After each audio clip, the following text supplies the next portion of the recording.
વડોદરા જિલ્લાના ડભોઈથી કરનેટ થઈને સંખેડાને જોડતો અતિ મહત્વનો માર્ગ હાલમાં અત્યંત દયનીય હાલતમાં છે. સમગ્ર રોડ પર ઠેર ઠેર મોટા મોટા ખાડા પડી ગયા છે, જેના કારણે અહીંથી પસાર થતા વાહન ચાલકો અને મુસાફરોને ભારે હાલાકીનો સામનો કરવો પડી રહ્યો છે.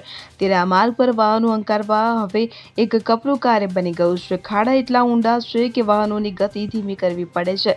પરિણામે ટ્રાફિક ધીમો પડી જાય છે અને અકસ્માતનો ભય પણ વધે છે. ડભોઈ સંખેડા વચ્ચે અવરજવર કરતા હજારો લોકોને આ ખરાબ રસ્તાને કારણે રોજ મુશ્કેલી વેઠવી પડે છે.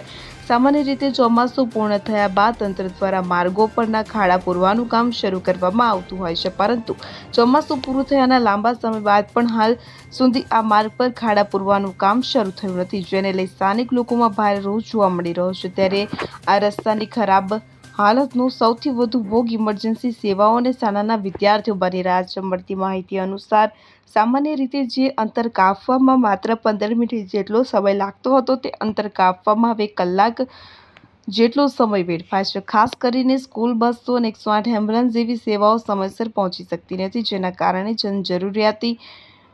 જીવન જરૂરી કામોમાં મોટો વિલંબ થઈ રહ્યો છે. આ સમગ્ર મામલે લાગતા વળગતા અધિકારીઓ અને માર્ગ અને મકાન વિભાગ સમક્ષ ગામ લોકો દ્વારા માંગ કરવામાં આવી છે કે તંત્ર દ્વારા વહેલી તકે આ માર્ગ ઉપરના તમામ ખાડાઓ પૂરવામાં આવે અને લોકોને હાલાકીમાંથી મુક્તિ મળે. ફકીરા ખત્રી સાથે CN24 ન્યૂઝ ડભોઈ. હવે જુઓ દેશ દુનિયાની તમામ ખબરો તમારી આંગળીના ટેરવે. ઉઠાવો મોબાઈલ અને ગૂગલ પ્લે સ્ટોર પરથી ડાઉનલોડ કરો અમારી CN24 ન્યૂઝ મોબાઈલ એપ.